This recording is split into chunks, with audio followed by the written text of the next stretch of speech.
Buenas tardes, Elsa. Buenas tardes, Buenas Víctor. tardes. Vamos a esperar unos minutos a que se incorporen más participantes para comenzar.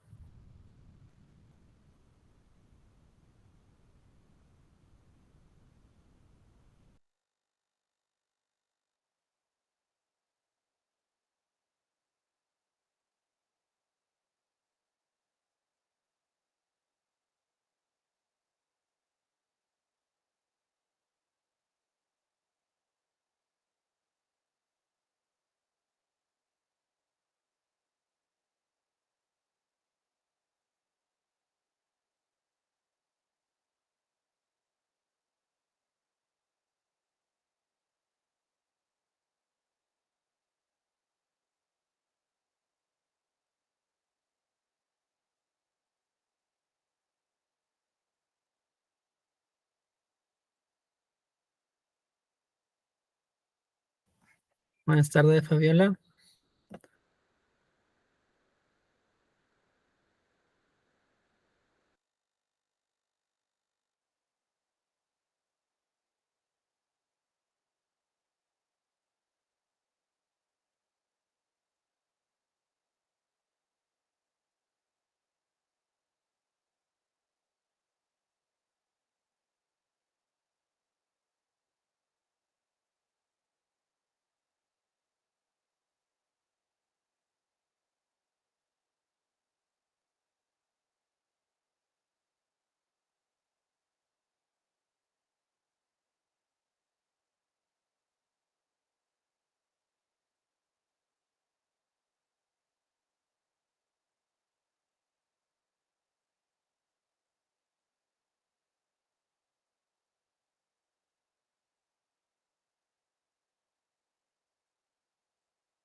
Buenas tardes, Víctor.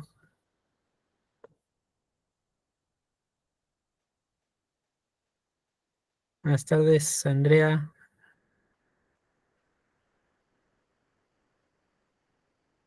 Gracias por ingresar. Vamos a dar solamente unos cuantos minutos más ya para comenzar con el tema de hoy, con la conversación de esta tarde.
Buenas tardes con todas y con todos. Muchas gracias por conectarse a esta cuarta sesión del octavo ciclo del Círculo de Literatura Fantástica. En esta tarde vamos a conversar en el marco de nuestro tema general, que es la reflexión sobre el poder y la violencia política desde la narrativa de lo insólito, sobre este tema en concreto, que es la dictadura, las dictaduras, ¿no? Por un lado, la figura del dictador o también lo que es la construcción de las dictaduras a través de textos literarios, específicamente en literatura no mimética, es decir, literatura de género fantástico, pero también respecto de autores y obras que han tratado de abordar desde este género lo que es el periodo postdictatorial también, porque una vez que han concluido estos regímenes, queda siempre una situación social de zozobra, de inestabilidad, de incertidumbre, en la que el tejido social que ha sido roto por la presencia de estos gobiernos autoritarios tiene que repararse de alguna manera, y siempre está el riesgo de que este poder que ha sido derrocado o que ha caído por su propio peso o ha sido contrarrestado por las fuerzas democráticas o por otra revolución pueda volver al poder. Entonces, la literatura en general ha tenido una reflexión muy interesante en lo que se refiere a las figuras de los dictadores y lo que se refiere a las dictaduras como temática. Tanto es así que hay autores que ya hablan de un subgénero denominado la novela de dictadores, que tiene como 150 años de antigüedad e incluso hasta más, ¿no? Que se puede rastrear desde la obra de Facundo, Civilización o Barbarie, pasando por El Señor Presidente, pasando por Yo el Supremo, de Augusto Roa Bastos, ¿no?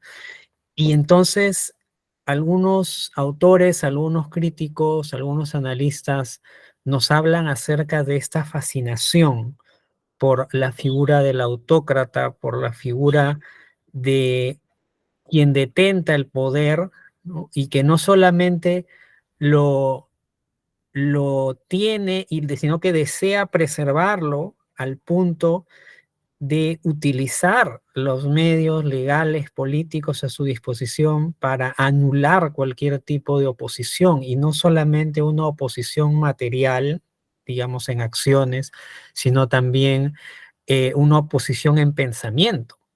Recordemos que en varios gobiernos autocráticos, dictaduras, se prohibían libros, se destruían libros, se perseguían autores, artistas en general, simplemente por el hecho de su disidencia o simplemente porque se sospechaba que eran disidentes, ¿no? En Argentina incluso hasta llegaron a decomisar libros infantiles, ¿no? Porque consideraban que su contenido le inculcaba a los niños ciertas ideas extrañas que no contribuían a la reconstrucción nacional, ¿no? Que este era el objetivo del gobierno militar instituido por la Junta en ese tiempo.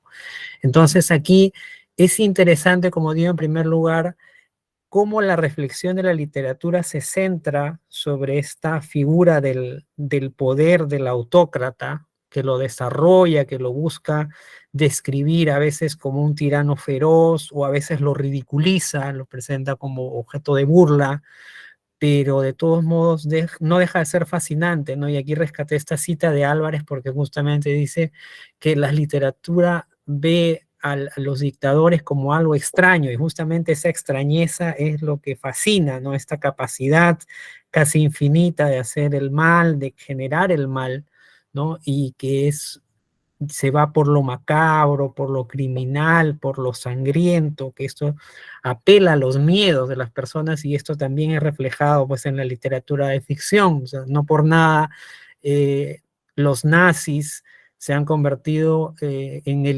en el imperio maligno ficticio por antonomasia, ¿no? Por lo general, o en uno de los villanos arquetípicos de la ficción, ¿no? No solamente en la literatura, sino también en el cine, en el cómic, en otros medios para narrar historias, ¿no? Entonces, desde el ángulo de la ficción fantástica latinoamericana, yo quería rescatar estas dos obras en concreto. Ahí yo sé, como digo, la literatura sobre dictadores es amplísima, ¿no? También tenemos al Nobel peruano Mario Vargas Llosa con La fiesta del chivo, pero para efecto del género fantástico me gustaría poner nuestra mirada en estas dos obras, ¿no? En primer lugar, en El otoño del patriarca de Gabriel García Márquez de 1975, que nos presenta la figura de un dictador que está en el ocaso de su poder, ¿no? La historia es no lineal, nos hablan en un país ficticio en Latinoamérica,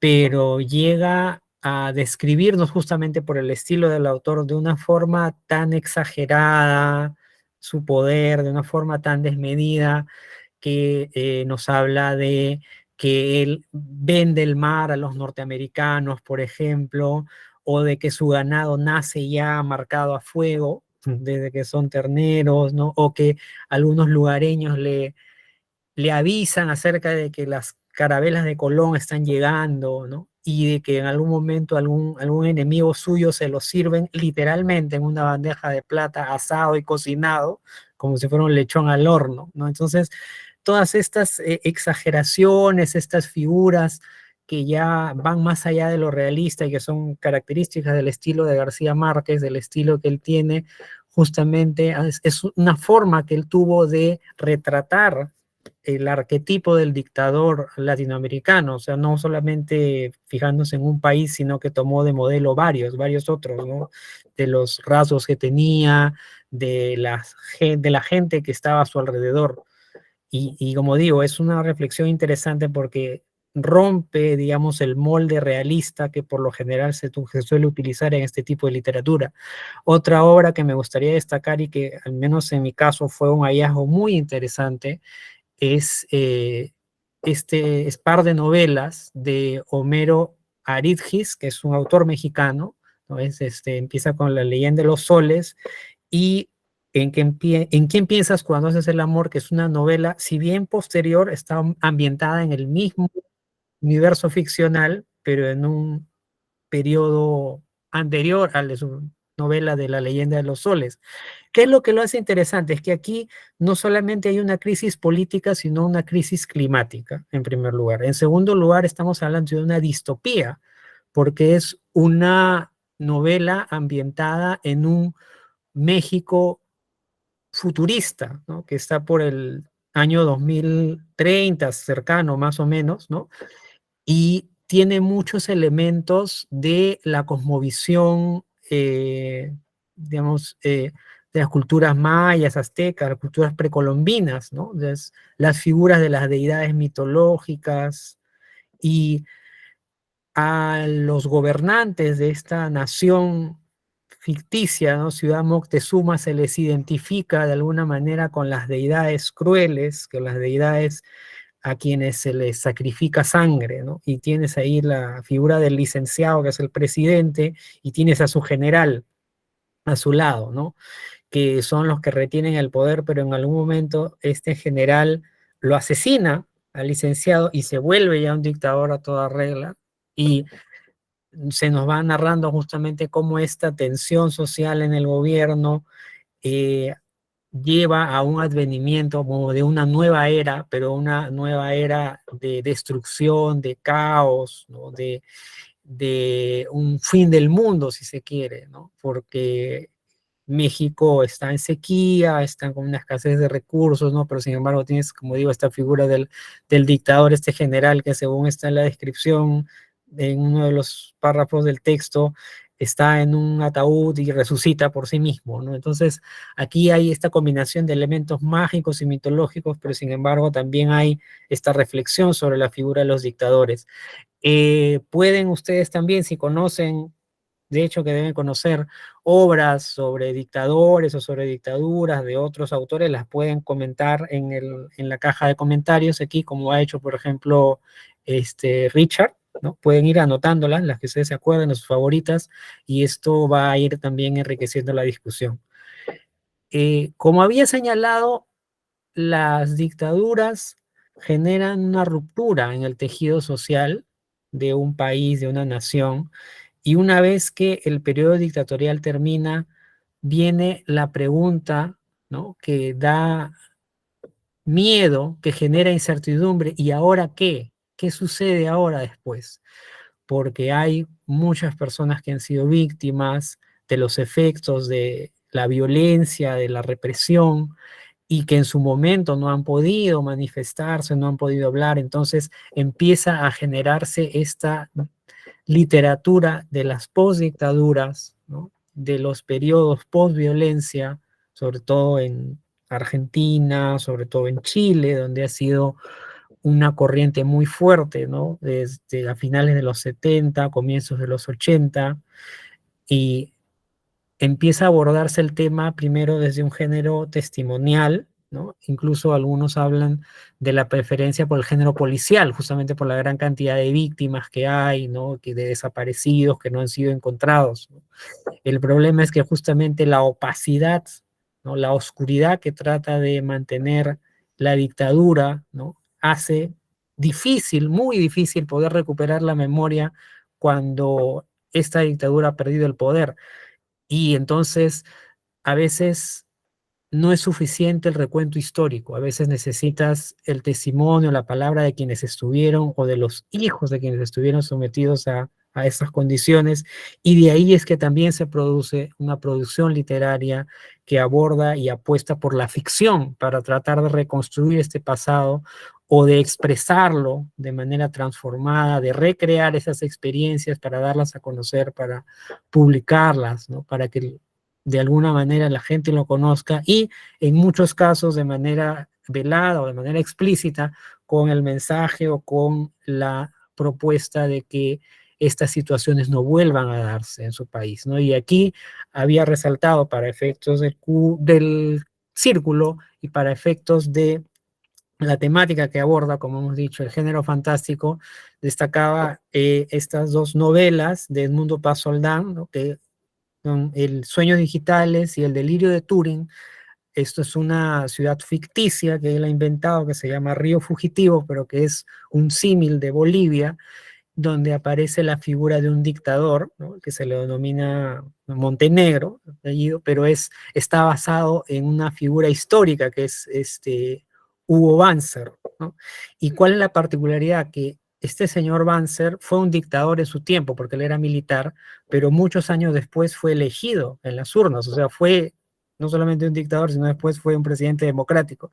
Y justamente este presidente Montenegro de las obras de Paz Soldán está basado un poco en la figura de Banzer, y él lo aborda desde la ciencia ficción, este elemento, por en primer lugar, de la alteración de hechos históricos mediante la tecnología a través de un departamento de estado oscuro que tienen por ahí, y eso es en el Sueños Digitales, y en el caso del Delirio de Turing tenemos más bien la contracara, la revolución, la revuelta, la protesta de la sociedad descontenta a través del activismo, pero en el ciberespacio. O sea, son hackers que actúan contra el gobierno de Montenegro para hacer resistencia. Luego, en el caso de Chile, quería destacar el libro de Nona Fernández, La Dimensión Desconocida, que si bien trae testimonios que son recuentos del estilo realista, pueden ser tal vez vivencias de otras personas o algunas vivencias ficcionalizadas, pero en género realista. Cada uno de sus capítulos empieza con una introducción, y esa introducción nos trae una pequeña historia, una fábula, una tradición oral, mítica, mitológica, o incluso algún episodio de esta famosa serie, La Dimensión Desconocida, y la autora empieza a tejer paralelos, ¿no? Entre lo que es en cada capítulo el testimonio, la historia que ella quiere retratar de la época de Pinochet, versus la narración ficticia, o sea televisiva o sea fantástica, que presenta cada capítulo, ¿no? Como Frankenstein, por ejemplo, los científicos locos, etcétera, o los monstruos, ¿no? Cómo hace ese paralelo, como digo, entre la ficción fantástica y la realidad de la época pinochetista.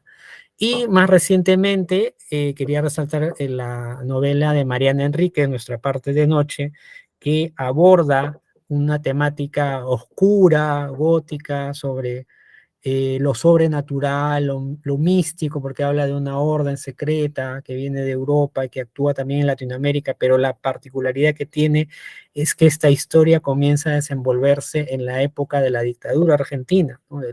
Cuando la Junta Militar escogía a los presidentes y estaba esta represión del gobierno, y va abordando diferentes lugares y diferentes tiempos, ¿no? Incluso también el periodo post-dictadura, en donde justamente esta violencia que comete la orden secreta, estos adoradores, estos cultistas de los que habla la obra, se entrecruza con la violencia generada por los militares, ¿no? Y muchas veces no se sabe de quiénes son las víctimas, ¿no? De alguna manera esta orden se vale, aprovecha la violencia generada por la dictadura para encubrir sus propios crímenes, ¿no? Vamos a ver, a leer algunos de los comentarios que han señalado aquí en la cajita de comentarios. Sí, aquí han hablado, exacto, han mencionado Tengo miedo torero en Chile, aquí hablan de Argentina, la Junta Militar prohibió los libros, efectivamente, el cubismo era hablar de Cuba, así, a esos extremos llegaban también. Roa Bastos, yo el Supremo en Paraguay, el señor presidente de Asturias. Conversión a la Catedral de Vargas Llosa, si bien no habla de un dictador, está ambientada la dictadura de Odría, claro, también sirve de trasfondo la dictadura de Odría para la novela. El libro de Rodolfo Walsh, Operación Masacre, efectivamente muy recomendable también, es un libro muy potente y muy fuerte que justamente habla de las matanzas de la época de la dictadura argentina. Luego aquí hablan de Nocturno de Chile de Bolaño y la fiesta del Chivo de Vargas Llosa también, justamente. Y entonces tenemos ese trasfondo, ¿no? Las dictaduras afectan a todo el tejido social y también han afectado a la producción literaria en el sentido de que generan no solamente la figura del dictador, ¿no? Como parte de las historias, sino también que marcan a los autores, a los creadores de este contenido literario y son una influencia fuerte que ellos de alguna manera tratan de exorcizar, quieren expresarlo a través de su obra, ya sea a través de una ficción más cercana a lo que realmente ocurrió, pero también valiéndose de otros medios, porque como ya les había comentado, muchas veces el lenguaje histórico no es suficiente para poder expresar los sentimientos, las emociones, las situaciones a las que han sido sometidos, el mensaje tan fuerte, tan profundo que ellos quieren tener, como que ellos quieren brindar, ¿no? Habiendo sido parte de una situación tan terrible, tan grave, o siendo herederos de la misma, ¿no? Cuando son hijos, cuando son hermanos, cuando son amigos de personas que han sido víctimas, ¿no? Entonces, ya para ir entrando propiamente en lo que es la discusión de las lecturas de hoy, igual ustedes pueden ir colocando en los comentarios las lecturas que a ustedes les vayan viniendo a la memoria respecto a los temas que estamos hablando el día de hoy. Y ahora voy a dar paso a Richard. Él es un amigo ya de varios años que tenemos aquí en el Círculo de Literatura, ha estado participando en varios ciclos y ahora me acompaña él en la mediación de hoy, en la conversación que vamos a tener sobre el primer cuento de Benjamín Román. ¿Te escuchamos, Richard?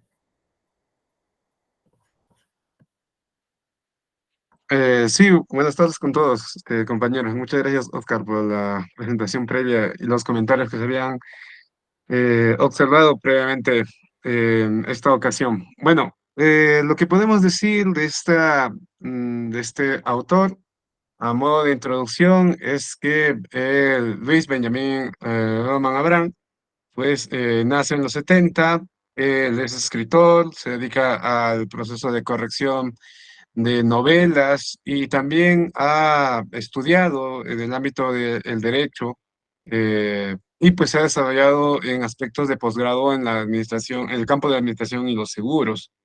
Eh, Como corrector de estilos, tiene un aval en tanto la Universidad San Martín de Porres, que ha sabido ahí pulir, donde ha sabido ahí pulir más su técnica y ha ayudado en diferentes talleres a que otras personas también puedan adquirir un manejo un tanto más pulcro en sus proyecciones. Él también es creador del el famoso método Tecnolectura, que fue presentado en el Instituto de Raúl Porras Barnechea. Esta tecnoliteratura se aboca un poco al campo que vincula en su momento a Isaac Asimov sobre el aspecto de la ciencia ficción. También se convirtió en director y redactor del Boletín Miscelánea Cultural por un periodo de 3 años. Sus textos han sido muy variados y se ha encontrado en diferentes revistas como Heterocósmica, El Fabulador, El Buen Salvaje, en Natura, Agujero Negro e incluso en El Plesiosauro, eh, y revistas digitales como The Wax, ¿no? Sus cuentos también han sido publicados en diversas antologías y una de las más conocidas es Se vende Marcianos del 2015 y El manuscrito de Raleigh, ¿no? Del 2017. Siguiente, por favor. De lo que podemos decir de su producción, ya un poquito más palpable, por un lado es el minúsculo, en la revista de minúsculo al cubo, ahí encontramos uno de sus pequeños microrelatos, curiosamente solo tiene una página. Esta obra fue publicada en el 2013 junto con la misma revista y pues nos habla de una situación bien curiosa porque es un momento en el cual están anunciando el descubrimiento, más bien dicho, el funcionamiento de una máquina que va a poder mejorar los viajes en el tiempo, como es el aspecto del colisionador de hadrones, pero mediante una simple analogía que refiere a una condición del divorcio. Eso sirve para que los otros personajes empiecen a divagar sobre la importancia de lo que es el romper con el sentimiento, o con una relación de una manera más formal. Y pues en medio de esa discusión muy bizantina, pues suceden una serie de hechos bien inverosímiles que necesariamente hay que darle una ajedita a ese pequeño microcuento. Por otro lado está Bioficciones, que ya también es un texto publicado en la editorial Torre de Papel, en donde se puede encontrar propiamente dicho el cuento que nos ha atendido el día de hoy. Entre sus múltiples historias nos va enunciando a diferentes personajes históricos y pues Hitler del siglo XXI es el texto que podemos encontrar tranquilamente en esa antología, ¿no? Ese compendio, perdón, en sus relatos. Mientras que ya el último libro, en colaboración con Carlos Enrique Saldívar, El viaje positrónico, se presentó el año pasado en este caso la Feria del Libro Ricardo Palma. Hay un video que ustedes pueden acercarse por un instante en YouTube, que se da al momento de la presentación y ahí nos va anunciando un poco más de su producción como tal, ¿no? Siguiente, por favor. Bien, el cuento que nos llama ahora es Hitler del siglo XXI, de Benjamin Roman. Este cuento, como ustedes han podido dar tiempo para leer, está dividido en tres partecitas, ¿no? Eso lo notamos por los pequeños asteriscos que ahí nos develan un cambio en la situación, en el mundo del relato, y pues en la primera parte nos comenta cómo el agente Albrecht, perdón, se adentra en un espacio, parece ser un cementerio, en el cual pues rescata o sustrae, en este caso, el cráneo del Führer, ¿no? En este caso, Adolf Hitler. Y ahí también nos comenta cómo le entrega al director post-nazi con el ámbito de clonar, ¿no? Hay un comentario que nos llega. Ah, claro, definitivamente. Benjamin Button ha sido parte del ámbito de Torre de Papel. Pues eso podría, eso da, perdón, explicación al por qué pudo compendiar sus relatos si se puede encontrar hoy en día en aspecto físico. Sería interesante tenerlo ello para poder darle una revisión completa. ¿No?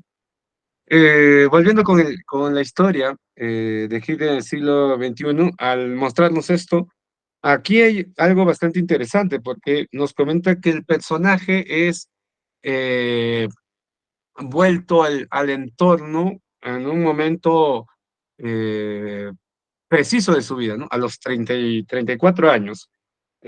Como nos dice en la misma lectura, lo que se espera es que no llegue a recordar, o más bien dicho, a saber de los eventos posteriores con la Primera Guerra, porque eso, lo que él se entiende que él ha vuelto a la vida hasta los recuerdos del 9 de noviembre de 1923. O sea, no tiene todavía los comillas recuerdos de lo que pasó en el 39 al 45. Esto lo dice bien claro en el relato, es con el ánimo de que no se sienta ahí un Übermensch, ¿no? El superhombre nietzscheano, no se sienta un ser glorioso, pero tampoco se sienta un ser fracasado, minusválido, en ninguna medida, ¿no? Simplemente que en ese preciso momento el personaje histórico de Adolf Hitler ya de por sí se considera un individuo predestinado a, eh, a realizar una serie de actos principales, ¿no? Entonces, en ese contexto es donde nos enmarca la historia. Y eso nos ayuda a tratar de reflexionar un poco sobre el tema de la clonación y por el otro lado los elementos históricos. Siguiente, por favor. Aquí tenemos tres ejemplos de este proceso de clonación.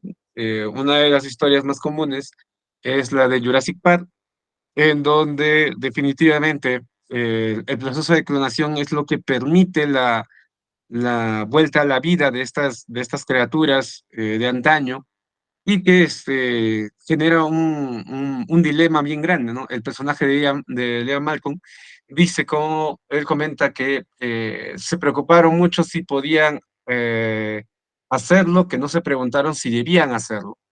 Eso es algo curioso que también pasa con las inteligencias artificiales. Entonces, la clonación se convierte en una herramienta para devolver a los seres de un tiempo prehistórico para, entre comillas, no solamente admirarlo, sino lucrar a partir de una postura capitalista en toda medida sobre estos animales y no con otro fin de estudiarlos o de repensar la relación que tiene el hombre con los seres que han sido extintos, sino poder sobrevivir a través del dinero gestionando este tipo de criaturas. Otro es el aspecto de la película de Arnold Schwarzenegger, protagonizada por Schwarzenegger, El Sexto Día, en donde nos menciona este aspecto también de la clonación, perdón, y que curiosamente también se habla de la figura de los recuerdos, ¿no? El aspecto de los recuerdos, en donde el personaje transita una y otra vez entre la vida y la muerte, porque lo eliminan, pero como tiene otro receptáculo, en este caso su clon, en donde asimila los recuerdos, él puede recuperarse, eh, puede devolverse a sí mismo una y otra vez y pues prácticamente es como tener la vida eterna, ¿no? Se juega con esa idea en el que el hombre a través de un recipiente y configurando con la figura de los recuerdos, pues no va a haber ninguna situación para tenerle preocupación a la muerte. Y es curioso porque solamente se recuerda, o perdón, se configuran los recuerdos en los momentos más convenientes del personaje o en el último instante de su vida, como para poder ahí, no reflexionar sobre lo que vendría a ser su pasado yo, sino estar preparado ante, bueno, dentro de la película, ante los futuros enemigos, ¿no? Alistarse, saber qué es lo que va a venir, quiénes son los antagonistas. Y es un juego muy interesante sobre el proceso de la clonación, los recuerdos y lo que implica también la vida eterna. Y por otro lado está la película La ciudad de los niños perdidos, en donde ya también en este filme lo que se hace es que dentro de un entorno los individuos que se crean son pequeños niños, con el ánimo de que el personaje principal, en este caso un científico, pueda sobrevivir a partir de sus propios recuerdos de esos niños.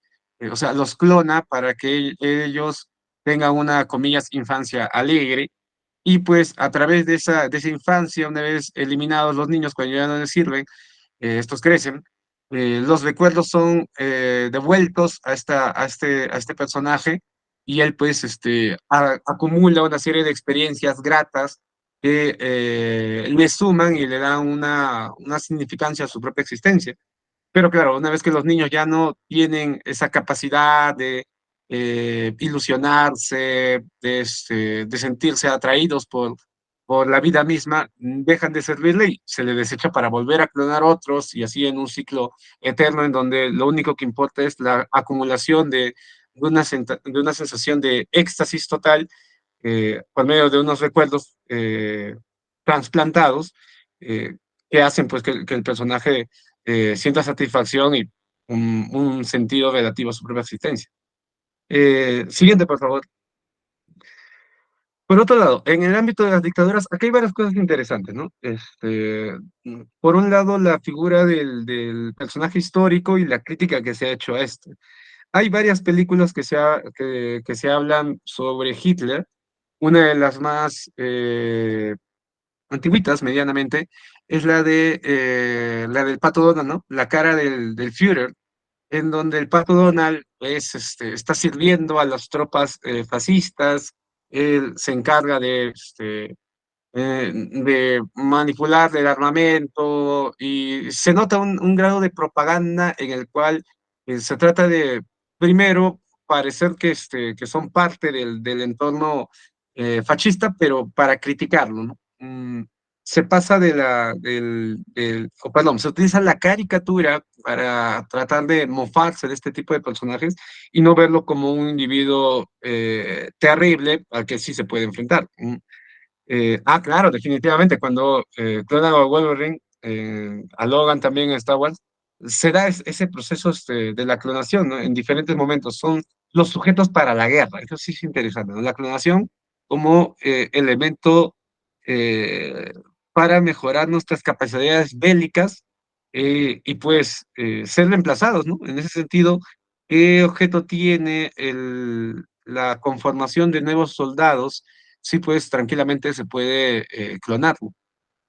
La película siguiente, la de Charles Chaplin, El Gran Dictador, donde también se hace una cavilación muy profunda de este personaje mediante la burla, ¿no? Para acercarnos un poco a esa crítica que en ese momento estaba como medio vetada y a través del lenguaje ya visual, pero también sonoro, porque esta es una de las primeras películas de Chaplin en donde por fin se escucha su voz previa, pese a que ya con anterioridad el cine sonoro se había desplazado, se hace este aspecto de la crítica. Por otro lado, también Los Niños del Brasil, es una película ochentera, que también en un entorno posbélico, los personajes del fascismo ahí tratan de retornar un poco a sus momentos de máximo auge a través de la conformación, perdón, de nuevos reclutas neonazis. Esa es una película bastante interesante. Eso también, por otro lado, en el cine está la película de los personajes dictatoriales que se trae de vuelta a la vida. como son la película de Y al tercer año resucitó, de, perdón, de 1980, que se habla sobre el personaje de Francisco Franco, que tras su muerte hay un periodo de transición en donde se acaba por fin la dictadura y entramos a la democracia. Y en esta película, luego de 3 años, Franco retorna y pues exige ver qué es lo que están haciendo, ¿no? Con esta situación nueva que es la República. Otra película, la del 2002, es la de Bolívar soy yo, en donde no se trata tanto de retornar a la vida al personaje histórico de Bolívar, sino que en esta película colombiana lo que se hace es volver a hablar perdón, el personaje se asume a sí mismo como el Bolívar que no falleció, ¿no? Es un personaje que ha perdido la cordura y pues a través de ello, lo que él quiere dentro de la película es que va a pasar que a Bolívar lo van a fusilar en vez de morir de una forma de una forma natural, lo quieren ajusticiar y producto de ello, este Bolívar lo que hace es rebelarse contra ese sistema. Y por otro lado está la película de Ha vuelto, ¿no?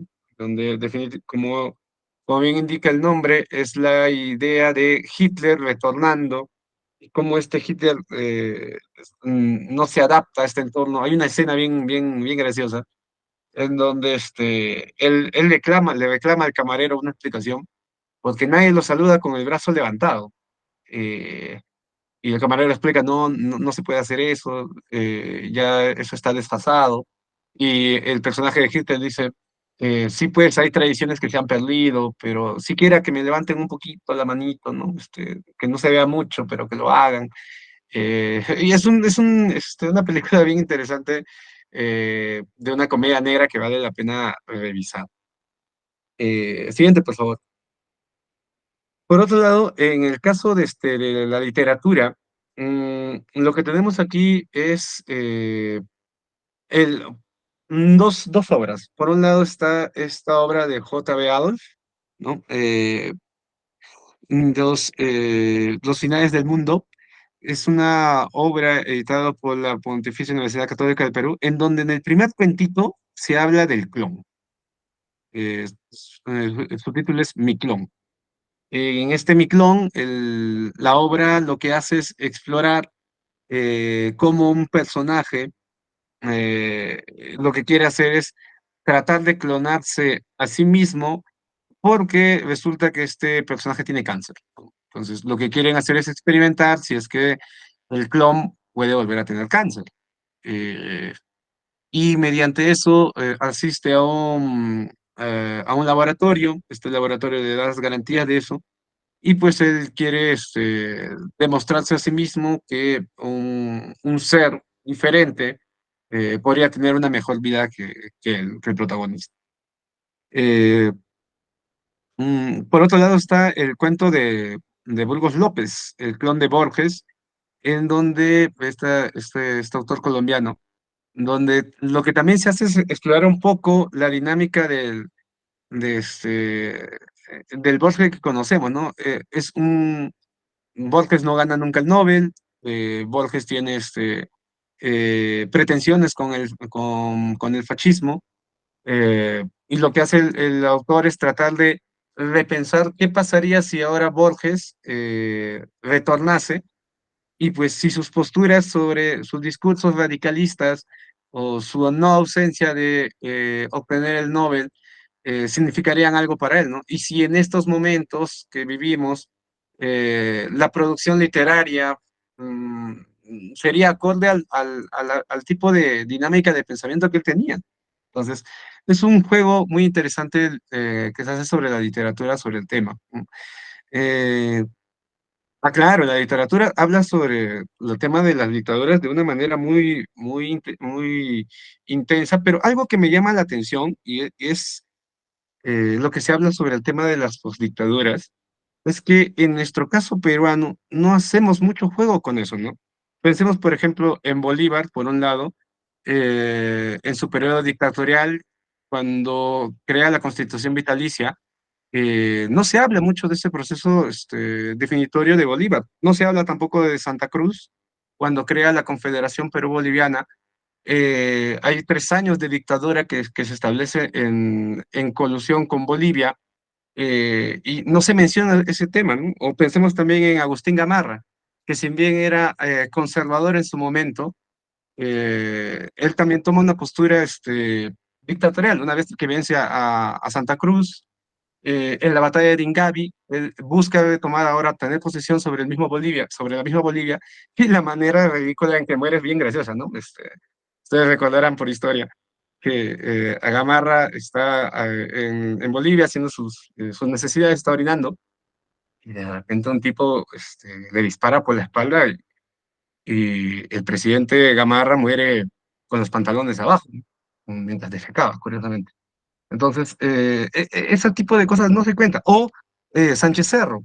Pensemos en Sánchez Cerro como este dictador eh, que toma las armas en Arequipa, desde Arequipa, y pues está dispuesto a iniciar una guerra contra el Ecuador, pero curiosamente en Santa Beatriz, cuando está en su carro, cerca del hipódromo de Santa Beatriz, en Lima, está en su carro, capot abierto, y vienen, los apristas le disparan, ¿no? Tanto en el cuerpo como en el carro. Su muerte es muy parecida a la de Kennedy.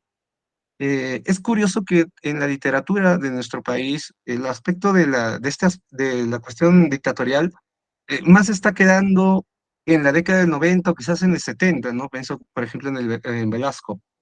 Pero si nosotros vamos líneas más atrás, daremos cuenta que hay una enorme cantidad de voces dictatoriales que no se les cuenta, ¿no? Sí, pues Leguía también, definitivamente, muere en la cárcel, ¿no? Muere en la cárcel en su momento. Eh, Como que esas voces de las dictaduras están quedando atrás, pero nos sirven para repensar también el ideario y configuración del pensamiento en nuestro país, ¿no? En este cuento, eso me sirve para reflexionar, definitivamente. Siguiente, por favor. Mm. Ah, esta es una pregunta que yo quería hacerles a todos, ¿no? En esta obra del cuento de Hitler, eh, hay algo que he notado que se llama la cenotimia. ¿Qué es la cenotimia? Es el sentimiento de extrañeza que un individuo siente ante los demás, ¿no? Que por mucho que cambie sus actitudes, su comportamiento, etc., jamás va a poder desprenderse de este elemento que lo diferencia y por tanto siempre se siente extraño. Esa es la xenotimia. Pensemos, por ejemplo, en el patito feo, clásico cuento de Hans Christian Andersen. El patito feo, pues el personaje sufre de xenotimia, ¿no? No se siente parte del entorno en donde se encuentra por sus claros elementos que lo definen y lo remarcan. Eh, Otro personaje que padece de xenotimia, por ejemplo, es Tarzán. Tarzán, la película de Disney, Kersha, claro, Kersha el gorila, constantemente le recuerda a él, porque todos lo aceptan, todos los muchachos lo aceptan, pero no es, este gorila constantemente le dice que no es de la manada. Entonces, el personaje, por mucho que se sienta incluido, él ya no se sabe no pertenecer al entorno, ¿no? Ese es el elemento de la xenotimia. Un personaje más actual podría ser Merlina, en este personaje que lo han visto en la serie de Netflix, que también no se siente parte del entorno, su crianza es muy diferente. Hay un momento en el cual le habla a su padre y le agradece justamente por ese tipo de crianza, pero pese a ese tipo de crianza, ella más bien asume una actitud cínica frente al entorno, ¿no? Tal podría ser también el caso de Daria, exacto, exacto, Daria. Daria también sufre de xenotimia, se siente diferente y ante esa sensación diferencia decide actuar cínicamente, ¿no? Esta situación, eh, curiosamente, se observa en el personaje del clon del cuento que tenemos aquí en este momento, porque el personaje, curiosamente, es incluido, pero no pertenece, ¿no? ¿Cómo así? Al ser un clon, ya se supone que deberían diferenciarlo. Sin embargo, no lo diferencian. ¿Ah? Deciden que él se incluya mediante los elementos del derecho. Aeon Flux también es una muy buena serie. Pues la película y también la serie animada son muy buenas. Entonces, ¿qué es lo que pasa con el personaje de Hitler en el cuento? Él debería sufrir xenotimia, técnicamente, porque es un clon. En el cuento de hados, en el cuento de Borges, en la mayoría de películas vemos que se recalca la condición del sujeto clonado, pero en este cuento no. En este cuento lo que pasa es que se le incluye al sujeto en vez de excluirlo, ¿no? Se lo incluye mediante el ámbito del derecho, de las leyes, de la libertad y el ajusticiamiento. Por tanto, eso nos lleva a la siguiente pregunta. Y eso que quisiera escuchar sus comentarios, ¿no? ¿Cuáles podrían ser para ustedes las implicancias reivindicativas o punitivas en volver a traer a la vida a personajes históricos? Eso me gustaría escuchar frente a nuestra conversa. Si pueden levantar la mano o dejarlo en los comentarios, yo los leo totalmente. Eh, Ver si nos comenta una de las implicancias, me parece que es el hecho de la obsesión del hombre, del ser humano en crear una vida, el efecto Frankenstein. Ah, claro, es una condición reiterada del ámbito de clonar, de volver a traer a la vida a diferentes individuos, eh, aunque el ámbito de la clonación en estos momentos se remarca más bien con la pretensión de solamente recuperar partes, ¿no? Y esas partes, eh, reutilizarlas en cualquier tipo de individuo que así lo necesita, puesto que los trasplantes pueden recibir, los órganos transplantados reciben rechazos y por tanto no son bien asimilados, pero eso es también bastante cierto. Sí, te escucho, Elsa. Buenas tardes. Buenas tardes. Bueno, yo creo que una de las implicancias punitivas, por ejemplo, sobre la clonación es el tema de que al crear un individuo que de por sí, por su propia naturaleza, es un ser social, lo crías en aislamiento, ¿no? Porque un clon no tiene familia, no tiene madre, no tiene padre. Y algo que a mí me llamó mucho la atención de contenidos que yo he visto sobre temas de clonación, en donde lo abordan desde una perspectiva más social que científica, es eso. O sea, cómo creas un mundo para esta persona que no tiene lazos con nadie. Y si lo creas en masa, en realidad, ¿qué estás creando? Porque o sea, al ser un individuo que no tiene lazos con nadie, tampoco tiene obligaciones sociales con nadie. Entonces, es obvio que no lo vas a poder controlar a menos que, no sé, fabriques algo en su cerebro que haga que sea más dócil, como por ejemplo en Star Wars, ¿no? Eh, pero no es algo que realmente, o sea, como tú como otro ser humano que eres, vas a poder controlar. Y en cuanto de repente a las implicancias reivindicativas, creo que siento que a nivel de reivindicación, o sea, a nivel de la idea y no a la, vamos a decir, a la sucesión de pensar en que vas a creer, que vas a traer de vuelta a la vida a este personaje histórico, creo que tiene que ver más con la idea, ¿no? O sea, normalmente cuando se habla de traer de vuelta a la vida personajes históricos, se habla de un ideal. Y lo que en realidad uno quiere traer de vuelta es el ideal, no en sí a la persona necesariamente. O tal vez las acciones que permitieron el avance del ideal. Por ejemplo, me hace pensar mucho en este meme de Lenin rompiendo el vidrio de Los Simpson. Y pues es eso, ¿no? O sea, es en realidad lo que estás intentando decir cuando dices de que quieres traer de vuelta a estos personajes históricos, no es la reivindicación del individuo, sino la reivindicación de la idea. Ah, muchas gracias, Elsa. Eh, Frente a ese comentario, esos son bastante interesantes. Me quedo con los tres parágrafos que mencionaste. Que una persona clonada, por ello, al estar sumido en el aislamiento, en el proceso de experimentación y su cuidado, pues no tendría ni vínculos, ni lazos, ni obligaciones. Y me quedo con la última palabrita, obligaciones. No tendría tampoco ningún tipo de derecho, ni mucho menos algún tipo de deber. Cosa curiosa pasa con el cuento, porque la idea es reinsertarle también los recuerdos eh, para un determinado fin, ¿no? El fin en el cuento dice que es que sirva como inspiración. Ahí vemos el aspecto reivindicativo que se menciona, que tú también atinas al decir que es volver al personaje, pero no como sujeto, sino como el concepto, la idea que este representaba. Y en el cuento eso es lo que se hace. O sea, en la primera partecita se quiere clonar, o sea, estos neonazis o postnazis, como se menciona en la lectura, están tratando de volver a la vida a Hitler, pero con el ánimo de que sirva de inspiración para el partido. Eso lo dice ahí de forma textual el cuento. Eh, exacto, está el proceso después está la manipulación, ¿no? Luego de ello le insertan al personaje del clon de Hitler, eh, que ellos han cometido estos crímenes, son parte de este tipo de problemáticas y pues merecen una sanción.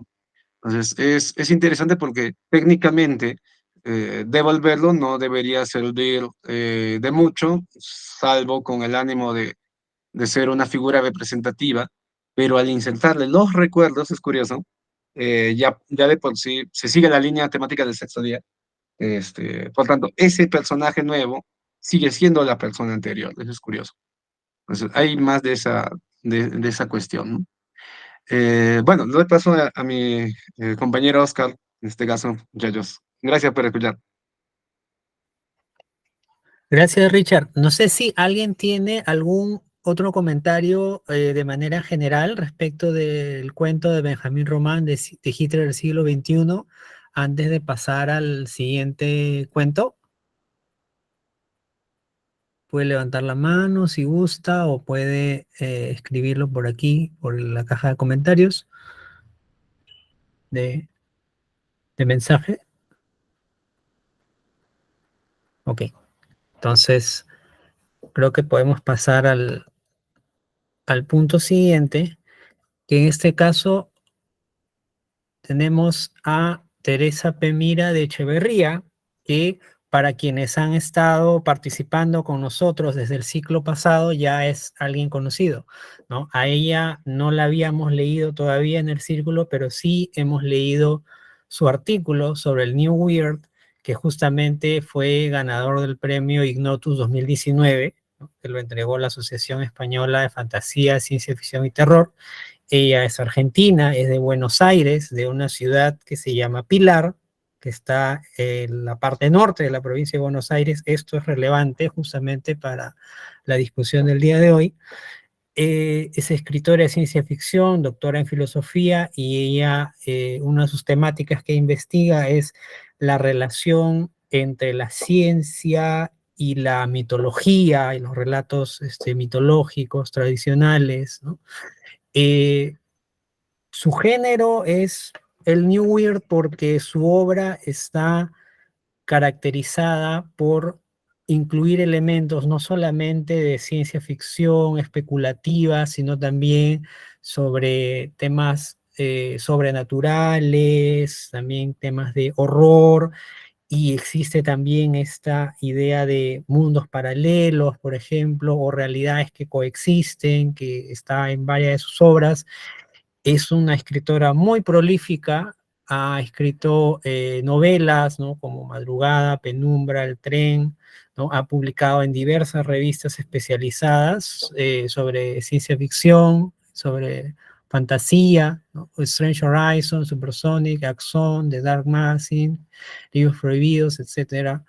Como dije, hasta ganó un premio por su artículo sobre el New Weird y ha recibió nominaciones también por esta misma asociación española en años anteriores por cuentos que ella ha escrito, y ha tenido cuentos publicados en diversas antologías internacionales, no solamente en español, sino también en francés, también en inglés, ¿no? Mundos Sutiles, una antología de realismo mágico, Pasadizo al extraño, antología New Weird iberoamericana, América Fantástica, Proyecto Génesis, Relatos de la Matriz Artificial, Mañana seré diferente, White Star, ficción científica, y Dark Fantasy, antología de fantasía oscura, terror y horror internacional, que justamente es el libro en el cual está antologado el relato sobre el cual vamos a conversar a continuación, que es Los Reyes Muertos. Aquí tenemos algunos de los títulos que ella ha publicado: El Tren, Madrugada, Antumbra, Umbra y Penumbra, ¿no? El Señor de la Lluvia, que lo ha publicado en coautoría con Facundo Emiliano Córdoba, este libro de My Memory, que estuvo en inglés, también ha sido traducido al español, y la antología que les había comentado, de lo cual forma parte el relato de Los Reyes Muertos que hemos compartido con ustedes y que va a ser materia de conversación a continuación. En primer lugar, en términos de planteamiento del relato, se puede ver claramente la tendencia de la autora hacia el, como digo, la mezcla de géneros del New Weird, ¿no? Porque tenemos un primer momento de la historia en el cual hay una construcción, hay un relato dentro del relato, otra vez el recurso de la caja china, en donde se nos narra una historia de un tiempo pasado con muchos elementos característicos de las historias de fantasía épica, de fantasía oscura, ¿no? Hablan de magia, hablan de bestia, de dragones, pero sobre todo hablan de un imperio maligno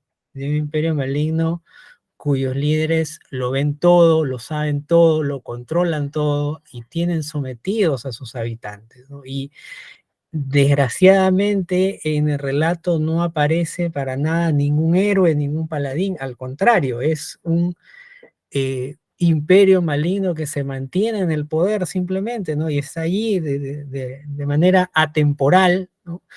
Y, y omnipresente, y su presencia es opresiva y es cruel. Luego tenemos un segundo momento en el cual, de cierta manera, pues nos jalan la alfombra del piso y nos introducen a otro tiempo, que es un tiempo adelantado, es un tiempo ya más hacia el futuro, ¿no? Es un futuro un poco contemporaneizado porque tiene algunos elementos reconocibles, pero también algunos otros que están de trasfondo y que nos hacen también darnos cuenta que hay unos elementos distópicos que componen este segundo escenario en el que se da la segunda mitad del relato, ¿no? Y después ya es que se produce la integración, el traspaso o el choque, si se quiere, ¿no?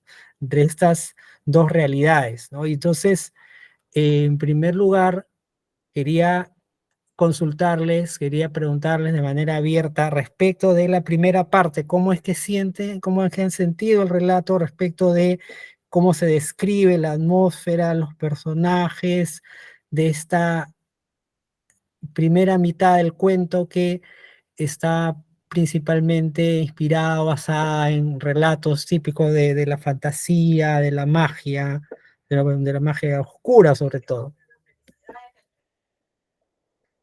Pueden escribir los comentarios. Veo que, por ejemplo, aquí Mercy ha puesto la forma, el tono, crea el suspenso, la confusión, el temor como resultado. Muchas gracias por el comentario.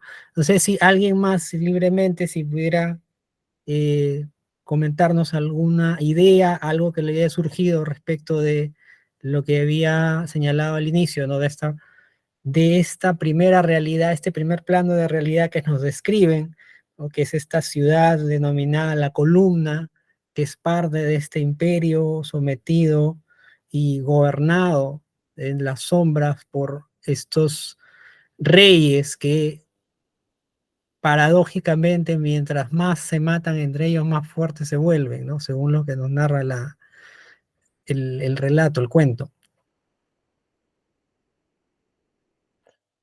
Elsa, te escuchamos. Creo que, bueno, es evidente que hay una clara alegoría al capitalismo, ¿no?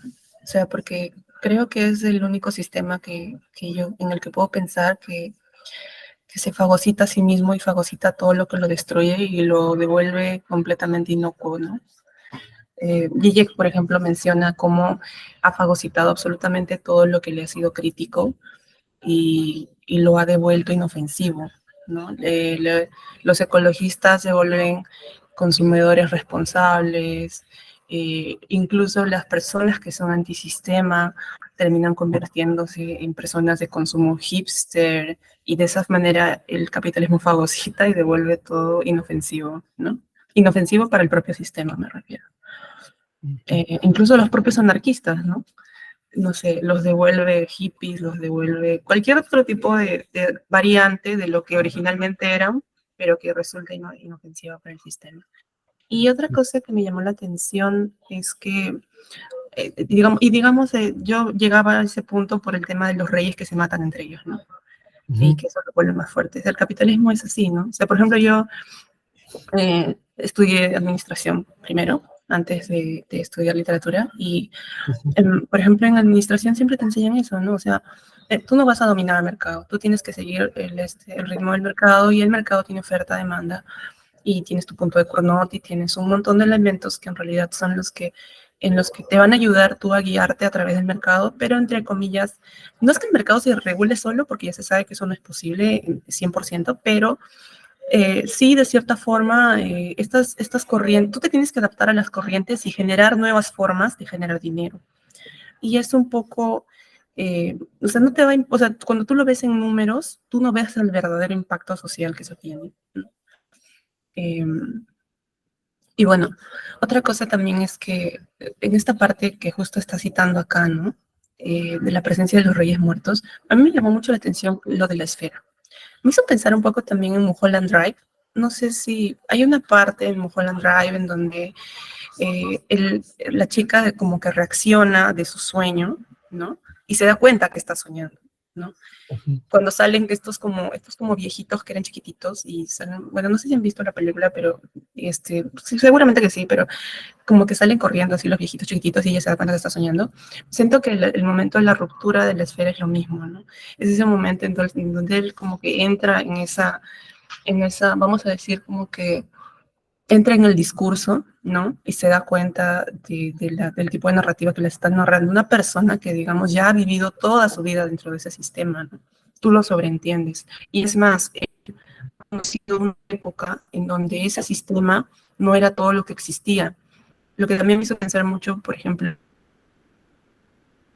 mis abuelos o mis padres, que ya son mayores, ellos han vivido una época en donde el capitalismo no era todo lo que regía, en donde la idea de que podía existir otra forma de gobierno todavía tenía esperanza de ser válida.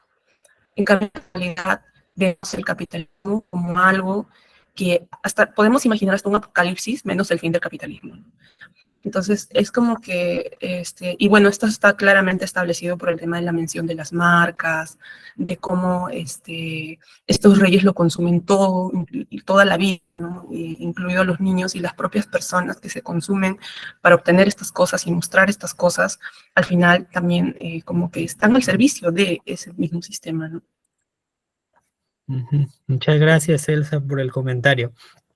Sí, entonces yo quería rescatar de lo que habías dicho el tema de las esferas, ¿no? De las esferas que cuando estamos en la segunda parte del relato nos dicen que son creadas a mano por el abuelo, ¿no? Este personaje el que denomina el narrador protagonista el abuelo, ¿no? Que contienen cuentos, pero que en realidad cuando el protagonista entra y conoce el contenido de la esfera verdosa que tiene la historia del pueblo de la columna, se da cuenta de que en realidad pues no son invenciones, ¿no? De alguna manera, sino que él se encuentra viviendo dentro de esos mundos y son de alguna manera como receptáculos de memoria, ¿no? De conservación de la historia pasada, pero solamente que él no se da cuenta sino hasta más adelante, ¿no? Entonces, sí lo que quería llamar la atención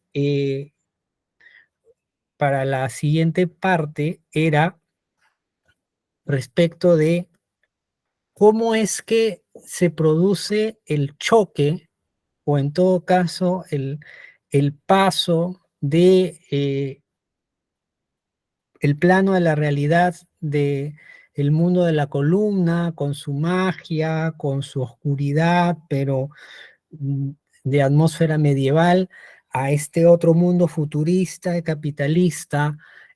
¿Cómo, ¿Cómo ven ustedes o cómo advierten que existen estos rezagos? O sea, ¿cómo han encontrado que se han manifestado o que han vuelto a surgir estos rezagos de este mundo supuestamente ficticio y medieval en esta realidad futurista y capitalista y dominada por las marcas? ¿Cómo lo han sentido? ¿Qué impresión les ha dado? Y por eso es que resaltaba el párrafo que ustedes ven en la pantalla. ¿Qué impresiones les ha generado respecto de esto el cuento, en esa parte de la narración?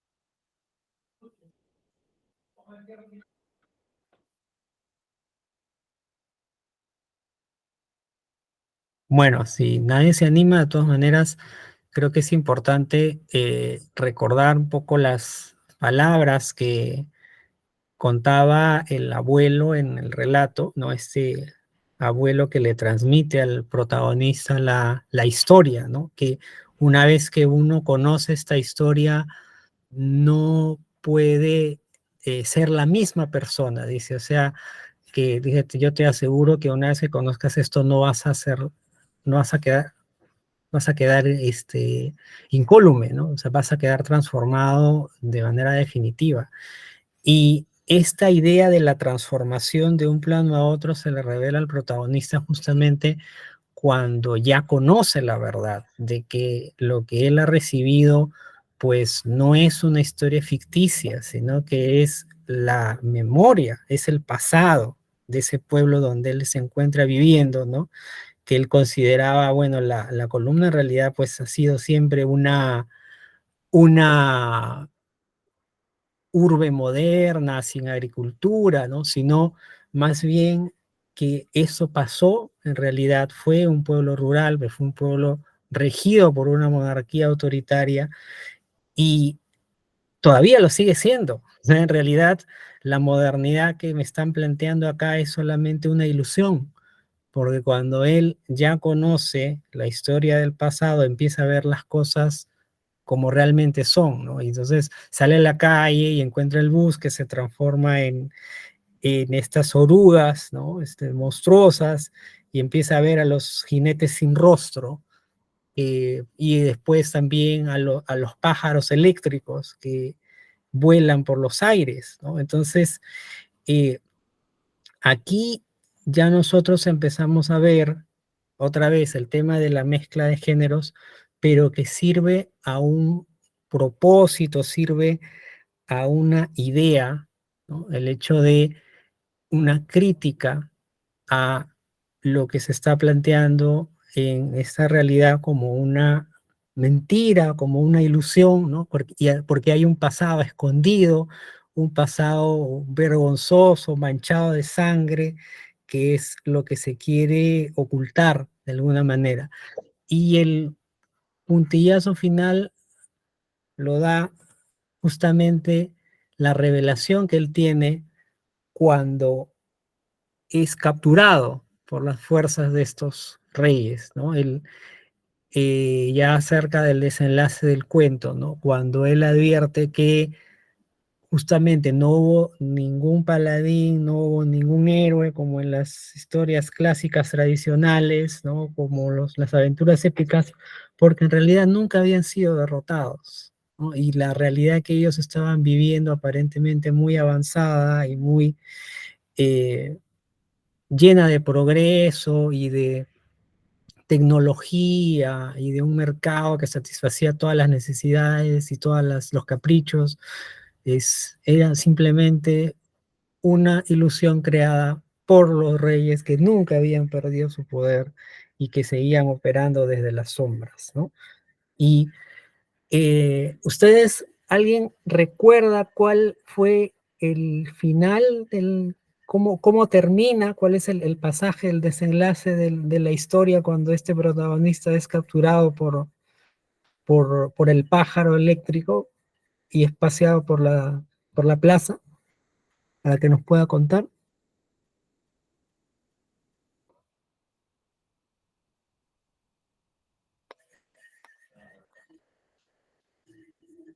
Sí, bueno, finalmente, hola, buenas tardes. Buenas tardes. ¿Qué tal? Finalmente lo que ocurre es más o menos como empieza la historia, ¿no? Con el relato que le contaban sus abuelos o sus padres al tal abuelo, que le cuenta luego al protagonista. Y pasa algo similar, entonces él es arrastrado por ese río, ese río que no tenía fin, que nadie sabía dónde iba. Y bueno, finalmente pues a él le ocurre eso, ¿no? Se va y se desaparece. Y ya él más o menos piensa en cuál va a ser cómo se va a ver la escritura en su lápida. Ajá, así es. Y el mensaje que tiene justamente en la lápida, y claro, el río viscoso, ¿no? Al que va a ser arrojado, ¿no? Que tiene un vacío sin fondo y tiene un vacío insaciable, dice, ¿no? Pero la línea final es lapidaria totalmente, ¿no? Cuando señala que es una tumba anónima, una tumba sin cuerpo, y en la cual va a decir solamente algo habrá hecho, ¿no? Esta idea de la negación, esta idea de la indiferencia de parte del resto de las personas cuando son víctimas de este régimen, de este gobierno autoritario que está en las sombras. Ahora, ¿por qué yo señalé que era importante tener en cuenta la procedencia de Teresa Mira, de Echeverría, de esta narradora argentina? Porque ella nace, como digo, en la ciudad de Pilar, que está en el norte de Buenos Aires. Entonces, cuando uno lee el relato teniendo conocimiento de la historia argentina, entonces uno empieza a hacer las comparaciones, uno empieza a hacer el match con los eventos históricos y se da cuenta que la primera parte es un conjunto de símbolos, ¿no? De alguna manera ella está haciendo una recreación de la época de la dictadura argentina, ¿no? Porque tenemos la ciudad de la columna, ¿no? Paralelo la ciudad de Pilar, ¿no? Hablan de la ciudad de Aer, ¿no? La ciudad de Buenos Aires, ¿no? Hablan de la mansión de las Rosas, ¿no? Paralelo a la Casa Rosada, ¿no? Y habla del reino de la nación de Argiros, ahí también, ¿no? De Argentina, y en algún momento hablan de la Plaza de Mayo, ¿no? Que es la Plaza de Mayo. Y el tema de los tres reyes es una referencia, ¿no? A la época en que la dictadura militar estuvo regida por una junta, por las cabezas de las Fuerzas Armadas, ¿no? Del Ejército, de la Marina y de la Fuerza Aérea, que ellos derrocaron, ¿no? El gobierno constitucional, ¿no? Al final de los 70, y ellos eran los que eligieron a los presidentes, ¿no? A 4 presidentes que fueron, o sea, Videla y los que vinieron después, ¿no? Y entonces, también cuando nos habla en la parte mítica, supuestamente, cuando nos habla de las torturas, ¿no? Esto es algo que se asemeja mucho, ¿no? De cuando hablábamos de, al comienzo, cuando yo les comentaba sobre los métodos de las dictaduras, los métodos de las torturas, esto recuerda mucho también a los mecanismos que utilizaba la dictadura militar argentina. Tal vez no en la forma que lo describe en el cuento, pero sí ejecutaba métodos de tortura y sí este tema de los pájaros que llevaban al río, ¿no? Esto es un símil o un simbolizado sobre el tema de los vuelos de la muerte, ¿no? Que se hacía en Argentina, ¿no? Que a los torturados, que los sometían, los drogaban o les daban electroshock y los tiraban al río o al mar inclusive, ¿no? Entonces, de lo que hemos encontrado acá, de alguna manera teniendo en cuenta este factor histórico, es un testimonio, ¿no?, ficcionalizado con los recursos, ¿no?, de la fantasía, de la fantasía oscura y de la ciencia ficción, pero para dar un testimonio, ¿no? O sea, ella es del año 71, ¿no? Las dictaduras son también del año 70, empiezan por ahí, la década de los 70 empieza a surgir el tema de las dictaduras, ¿no? Y nos hace recordar un poco, como digo, pero de una manera simbolizada, de una manera a través de estos elementos o componentes que utiliza para contar la historia, nos está revelando un pasado, o no, nos está volviendo a recordar un pasado, ¿no? Que digamos que es importante mantener, pero que también es parte del mundo interior de la autora, que de alguna manera lo ha expresado a través de estos recursos, a través de estas figuras. Mariana Enríquez, por ejemplo, que es su compatriota, en una entrevista, recuerdo que ella había señalado que los argentinos estaban enfermos de memoria, ¿no? Y que el tema de la dictadura es y sigue siendo un tema recurrente, ¿no? Porque es algo traumático para ellos, algo de lo que necesitan seguir hablando, necesitan seguir expresándose, decir, de una o de otra manera, porque aún hay desaparecidos, aún hay muertos, aún hay justicia que no se ha encontrado, aún hay hijos, hijas que no encuentran a sus verdaderos padres, ¿no? Porque el tema también ahí aparece en el cuento, ¿no? El hecho de que a los niños los entregaban a la corte de los reyes, que eran unos seres fangosos, ¿no? Y eso también es un símbolo, es de una de las técnicas que utilizaba la dictadura, ¿no?, de la Argentina, cuando encontraban a las mujeres embarazadas que estaban detenidas, las dejaban dar a luz y se llevaban a sus hijos y los entregaban a otras familias, ¿no? O sea, y eso también está ahí simbolizado, ¿no? Y entonces, sí, como digo, es interesante para mí, a mí me llamó muchísimo la atención este cuento cuando lo leí, cuando todos estos elementos, porque justamente te plantea esta reflexión sobre este tema tan doloroso, tan horroroso que fue la dictadura argentina, pero desde los códigos de la literatura fantástica, ¿no? Nos demuestra que es posible hacerlo sin sacrificar la calidad, sin sacrificar el estilo, ¿no? Pero cada uno desde la voz que tiene, que utiliza como artista, como narrador, ¿no?, para expresar lo que lleva dentro de su interior, ¿no? Y tanto es así que uno de los editores de esta antología sobre New Weird Argentina, ¿no?, que hablaba de que la mayoría de los textos que habían recibido eran sobre la dictadura, ¿no? Es la antología Pasajes de lo Fantástico, que la mencionamos el ciclo pasado cuando hablábamos del New Weird, ¿no? Y sí, entonces también es válido poner plantear otras interpretaciones, ¿no? Cuando habla del tema de estar atrapados en el mismo ideal y que de alguna manera sí, estas personas siguen estando atrapadas, ¿no? Pero solamente quienes conocen la historia, ¿no? Quienes han podido acceder a estas burbujas de esas esferas, ¿no?, del relato de la columna son quienes pueden conocer el mundo como realmente es, ¿no? Y quedan marcados, ¿no? Porque se habla del protagonista que tiene un círculo en su mano, ¿no? Que es como su, eso es un distintivo, ¿no? Un círculo dentro de otro círculo, ¿no? Y otra vez está volviendo, ¿no? Esa vuelta, esa recreación.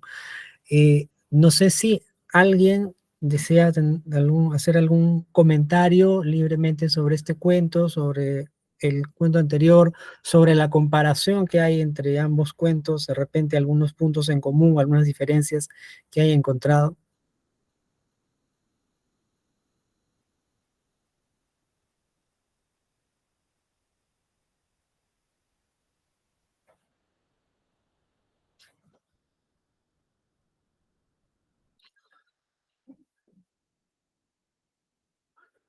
Bueno, si no hay otro comentario, sí me gustaría resaltar la forma diferente en que se maneja la memoria entre ambos cuentos, ¿no? Que en el cuento de Hitler, por ejemplo, la memoria está presente, está viva, está en la mente de estas personas que enjuician a este clon, si bien no es la misma persona, si bien es un producto de la ciencia, sin embargo, el genocidio nazi no se olvida y es algo que los impulsa a buscar justicia, e incluso hasta en el final del relato se ve que hay una francotiradora alemana que trata de matar a Hitler, ¿no? Aún a pesar de que ha sido absuelto por el tribunal, pero sin embargo está esto, ¿no? O sea, la idea eh, de exigir justicia por los crímenes del pasado, cuando aquí más bien es todo lo contrario, ¿no? Aquí la memoria se busca esconder, se busca ocultar,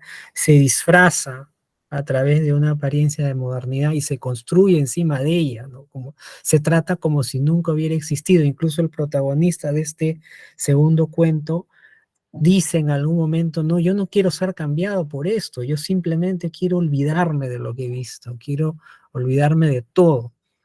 Y no lo logra finalmente. Y cuando es torturado, cuando los reyes muertos lo capturan y le exigen que reniegue de lo que ha visto y que les diga quién es el abuelo, quién te ha contado estas historias, él dice, yo no respondí nada, no porque fuera valiente, no porque fuera un desafío a la autoridad, sino porque no tenía nada que decir, ¿no? Y creo que eso es lo importante. Ambos cuentos tienen algo que decir sobre el tema de las dictaduras, sobre el tema del autoritarismo, a su manera, estilo y desde su propia perspectiva. Gonzalo, te escuchamos.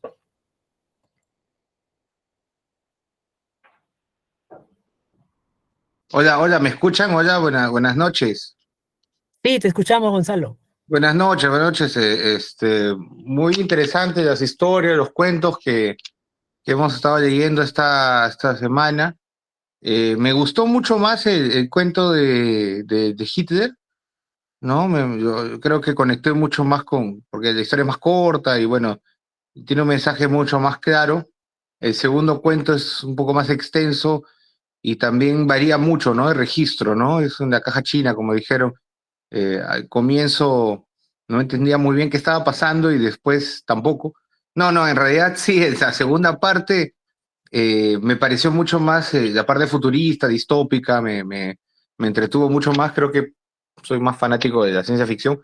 Pero el cuento de Hitler te plantea también cuestiones éticas, ¿no? Porque si llegara a pasar eso, si llegara a en algún momento a clonarse a Hitler, como siempre se planteó desde que en los años 90 clonaron a la oveja Dolly, ¿no? Podría ser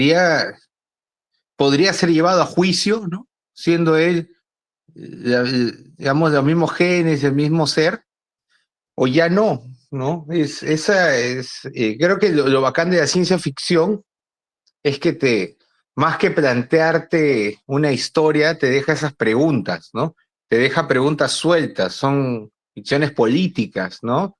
Interpolaciones políticas de la actualidad. Eh, no, podemos pasarlo podríamos pasarlo incluso a un ámbito peruano, ¿no? O sea, imagínense que clonen a Fujimori, pues, ¿no? En algún momento, de aquí unos 100, 50 años, 200 años, o que clonen a Alan García, ¿no? O sea, los deudos de estas personas, de estos dictadores, de estos corruptos, también harían lo mismo, ¿no? O sea, lo llevarían a juicio y volvería a ser preso Fujimori. Se podría condenar a su clon, ¿no? Y me hace recordar que la película que plantearon, esta de Ha vuelto, que estaba en Netflix, me acuerdo, la de Hitler, donde vuelve Hitler y creo que hay una parte también donde Hitler ve que en la selección alemana hay futbolistas de raza negra, ¿no? O sea, inmigrantes africanos, ¿no? Esa parte también me pareció como que hilarante porque, ¿qué diría Hitler, ¿no? De ver a futbolistas, ¿no? De ascendencia ganesa o nigeriana en la selección alemana, ¿no? Eh, luego, no creo, o sea, yo considero que lo que cuenta, lo que plantea ese cuento de Hitler realmente sí podría pasar, ¿no? Porque por un lado los delitos de lesa humanidad no prescriben, ¿no? Por otro lado, no creo que sea así. Yo creo que el final es conveniente, ¿no? Van a estar persiguiéndolo y buscándolo y todo eso, pero en realidad se podría condenar a un clon, ¿no? Es una muy buena pregunta, ¿no? Que también, y con esto para cerrar, me hace recordar un cuento, una novela More Than Human de Theodore Sturgeon, que es parafraseada, que es recontada en Los Detectives Salvajes de Bolaño, en una parte donde hablan de ese cuento, y sobre una pareja una historia romántica, ¿no? Donde una pareja se clona a sí mismo para mantener y perpetuar su amor, ¿no? A través del tiempo, ¿no? Se van clonando hasta que era una mujer millonaria que decide clonar a su pareja y a ella misma, ¿no? Desde pequeños, para que sigan viviendo, ¿no? Ellos mismos, ¿no? Es otra forma también de plantear y el cuento también del clon de Adolf, que es también muy ilustrativo, ¿no? Sobre las cosas, y que me hace recordar mucho a Una flor amarilla de Cortázar, aunque no habla ese cuento exactamente de clones, ¿no? Pero interesante el doppelganger de Hitler, ¿no? Me gustó mucho ese cuento, ¿no? Eso es lo que quería opinar. Muchas gracias, Gonzalo. Julio, te escuchamos. Hola, hola, ¿cómo están? Oscar, ¿qué tal todos? Bueno, quería dar una pequeña opinión, ¿no? Más que nada como lector de fantasía, ¿no? De ciencia ficción también ocasionalmente. Bueno, todas las opiniones que he escuchado han sido más profundas, ¿no? Pero la mía más que nada se trata de cómo llevan a cabo las historias los dos escritores, ¿no? A ver, de los dos cuentos, el de Hitler me gustó, ¿ya? Creo que cumple, creo que uno puede empezar, es corto, ¿no? Pero aparte de eso, está bien conectado a toda la historia, ¿no? Empiezas de manera sencilla y te lleva, simplemente llegas al final eh, y me hace pasar un buen rato, la verdad. El cuento de Hitler me hizo pasar, sí, un buen rato. Me gustó, está bastante bien. Pero el otro cuento, el de fantasía ese, la verdad que no me gustó mucho, pero sí tiene algo que está bastante bien hecho. Y quería comentar las dos cosas, ¿ya? Primero, lo que me gustó fue toda la parte de cómo describe, cómo ambienta toda la parte del mundo medieval, ¿ya? Creo que lo hizo bastante bien, creo que fue bastante crudo, y yo soy una persona que lee mucha fantasía, ¿ya? De hecho, el 90% de lo que leo es fantasía y es fantasía bien brutal, bien dura. Y bueno, sí lo consigue en cierta manera, ¿no? Claro que es un cuento, no puedes entrar a fondo en los personajes, ¿no? Se concentra más en la ambientación, o sea, yo lo entiendo, está bien. Algo que no me gustó de eso es que estaba metido en el mundo este de EA, ¿no? Que es un mundo secundario, ¿no? Pero de pronto al final me habla de Homero, menciona a Odiseo. Entonces como que ahí me sacó ¿sabes? Que estaba leyendo y dije, ¿qué? Pero en ese mundo no hay pues Odiseo, ¿no? Es otra cosa totalmente distinta. Luego empieza luego hace una pausa, ¿no? O sea, me doy cuenta de que, no sé si es por falta de habilidad o simplemente que quiso pausar el cuento porque hay esos tres asteriscos y mete la escena siguiente donde creo que creo que ya aparece en el mundo esto futurista, no sé, o con el abuelo, no recuerdo bien exactamente ahorita. Pero fue bien marcado eso, más que nada por el tema que te contaba hace rato de Odiseo. Fuera de eso, la ambientación del inicio está bastante bien lograda, me gustó mucho, me metió bastante en la historia. Y después de eso, sí me pasó algo que, o sea, sabes que pensé que no sabía conducir al personaje más o menos durante la mitad de la historia, ¿no? Ya cuando empieza a hablar otra vez de los reyes, ¿no? Y bueno, yo lo sentí así como que hay diferentes dimensiones, ¿no? Me pareció, ¿no? Porque los reyes, pues, en el mundo medieval eran así todos adecuados como esa época, ¿no? Pero en el futuro pues estaban con ternos, ¿no? Entonces yo pensé que eran como los mismos, pero pues como en otro plano, en otra dimensión. Y ya hay esto, como que me ubiqué más, ¿no? Pero en realidad pues todo lo que se dio después de la mitad como que para mí fue bastante confuso por momentos, no sé, hasta el final, ¿no? Hasta que se para un poquito, ¿no? Y bueno, para terminar esto, el de Hitler, muy buen cuento, y el otro tiene buena ambientación de la parte medieval, y ya está. Muchas gracias. Ya, gracias Julio por los comentarios. Y como había comentado al inicio, ¿no? Es que esto es un rasgo propio, ¿no? De los autores del New Weird, que es la mezcla de géneros, ¿no? Porque ahí tenemos una primera mitad que es la medieval y otra mitad que es la futurista, la distópica, ¿no? Y que en la última parte de alguna manera confluyen o te das cuenta de que una está superpuesta sobre la otra, ¿no? La idea de dimensiones superpuestas, que es un tema que viene de Ballard, por ejemplo, de China Miéville, ¿no? Que en este caso no coexisten, sino que una se ha como chantado encima de la otra, ¿no? Aplastando. Gonzalo, creo que querías volver a intervenir, Yo. ¿sí? No, me olvidé de bajar la mano, no sé, pero Ah, estoy ya, escuchando. sí. Ok, Julio, ¿tú querías decir algo Yo más? sí, sí, o Sí. sea, yo también he leído a Mieville, por ejemplo, y he leído cosas de dimensiones, como La Torre Oscura. Bueno, no he terminado, estoy en el séptimo, lo he terminado hace poco. Pero no, o sea, yo creo que ahí el tema más que nada es que la longitud del cuento es más pequeño y no he podido ya es así. En La Torre Oscura se nota muy bien todas las dimensiones. Hay un momento en que incluso aparece Stephen King, ¿no? Y le pasa algo, ¿no? Aparece el personaje de Stephen King como un personaje aparece, ¿no? Y realmente no se siente como que el escritor, como que King hubiera querido como dicen en el cine, ¿no? Pasar la cuarta pared. No, nada que eso. Nada que ver. Se siente que es realmente un personaje del libro y que hay diferentes planos, diferentes dimensiones. Y en Mieville, ya, yo he leído Estación de Calle Perdido, he leído Kraken, ¿no? Y realmente en Estación de Calle Perdido, que de hecho creo que hasta un fragmento hubiera sido posible de repente leer aquí, porque también tiene temas totalitarios y de gobierno y eso, ¿no? Realmente toda esa mezcla de géneros está bien plasmada porque es verosímil, es creíble. O sea, todas esas criaturas que conviven en ese mundo no recuerdo el nombre porque ha sido hace años, ¿no? Van Blas, creo que se llama, no recuerdo cómo se llama el mundo, pero realmente está bien estructurado y eso es lo que a mí me faltó encontrar en ese segundo cuento.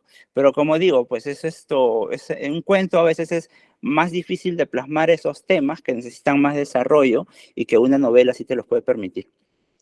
Ya está. Claro, gracias por el comentario, Julio. Aquí, bueno, leo la idea de Mercy, lo último que puso, ¿no? La idea de que el villano nunca muere. Efectivamente, ¿no? Las dictaduras, según varios analistas, personas que han estudiado un poco el fenómeno desde la literatura y también desde la historia, desde la política, ¿no? Hablan de que las dictaduras tratan de mantener congelada la historia y el tiempo, ¿no? Tratan de mantener el status quo por cuanto tiempo sea posible, ¿no? Y la literatura más bien es dinámica, ¿no? Va hacia el cambio, busca diferentes formas de expresión, y ahí es donde choca justamente, ¿no? La literatura con el totalitarismo, ¿no? Que es conservador, que busca absolutizar el control del tiempo. Sin embargo, la literatura entra a romper, y por eso es que a los literatos, a los narradores, a los artistas en general se les ve como disidentes, como peligrosos, y se les busca reprimir, ¿no? Y bueno, pues también las dictaduras tienen estos aires de esas ínfulas de querer durar para siempre, pero no lo logran, ¿no? Finalmente siempre terminan destruidas, ya sea desde su interior o ya sea por otras fuerzas, ¿no? Y nos recomienda también Mercy la película El Conde en Netflix de Pinochet. Sí, ya lo habíamos mencionado en la segunda sesión, igual es una buena recomendación, creo, para todos, para todas, poderlo ver en algún rato, ¿no? La reimaginación de Pinochet como un vampiro, ¿no? Es interesante, ¿no? La idea del dictador monstruo, literal, ¿no? Y ahí está, le gustaba que le llamaran conde. Ah, muy interesante el dato, Mercy, muchas gracias. Bueno, entonces, para ir cerrando ya la sesión del día de hoy, agradecerles por haberse conectado el día de hoy, por estar presentes, por sus comentarios, también por lo que han venido escribiendo aquí en los mensajes. Y también quería invitar, claro, el Chinochet, ¿no? Cuando hacían ese paralelo entre Fujimori y Pinochet, ¿no? Así le llamaba. También, así, a veces también era, pues, por el lado de la oposición a Fujimori era más bien un término, de migrante, ¿no? Más bien, o sea, era como para atacarlo a él, o sea, le llamaban Chinochet, por eso. Y bueno, como les decía, quería invitarlos a la quinta y última sesión de este ciclo del Círculo, que va a ser de aquí a 2 semanas, el 9 de diciembre. Vamos a leer y a conversar sobre el cuento Punto Ciego de Alexis Iparraguirre, y les comento por aquí, de manera anticipada, antes de pasar por el grupo del WhatsApp, que hemos conversado con Alexis Iparraguirre y él se va a conectar a la reunión. O sea, nos va a acompañar en la última sesión de este ciclo del Círculo, donde vamos a conversar con él sobre su cuento y también sobre la producción literaria que él tiene, porque él ha escrito otros cuentos también que están en otras publicaciones, ¿no? El cuento de Punto Ciego, por ejemplo, está en El Fuego de las Multitudes, pero él tiene un libro anterior que es el Inventario de las Naves, y también ha publicado cuentos en otras antologías de ciencia ficción y de también, no solamente acá en Perú, sino también internacionales. Entonces, nuevamente les invitamos a que puedan participar en la última sesión del Círculo con Alexis Paraguirre. También vayan preparando sus preguntas o sus dudas o sus comentarios, lo que quieran conversar con el autor. Por mi parte, agradecer también a Richard Mozo, que me ha acompañado en la mediación de la lectura de hoy, y desearles muy buenas tardes y que tengan un muy buen fin de semana.